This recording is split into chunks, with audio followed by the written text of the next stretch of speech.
Guys, hari ni aku nak tengok. Kejap, kita pause dulu. Hari ni aku nak tunjuk ke korang berapa seramnya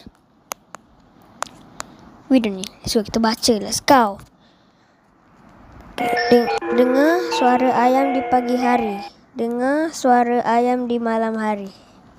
Itu paling seram di dunia. Okay, tapi aku rasa tak seram sangat Pergi ke seterusnya. Mimpi biasa, mimpi gigit jauh.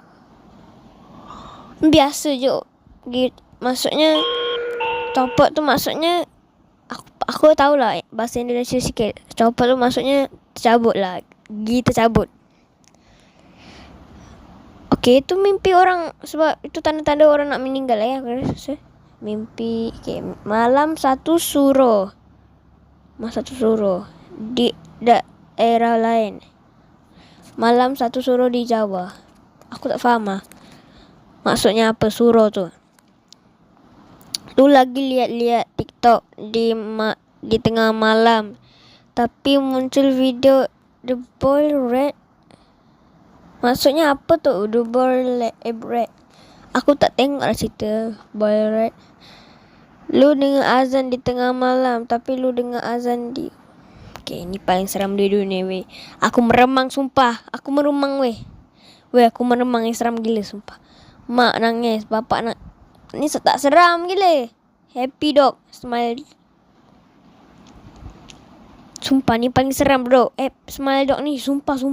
Sumpah aku meremang sumpah. Mak lu panggil lu tapi weh, ni paling seram di dunia duk. Sumpah aku meremang duk. Seluruh badan aku meremang. Sumpah.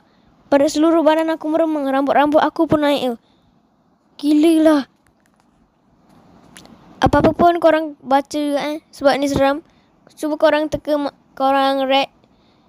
Cuba korang teka mana yang lagi seram ataupun yang tak seram.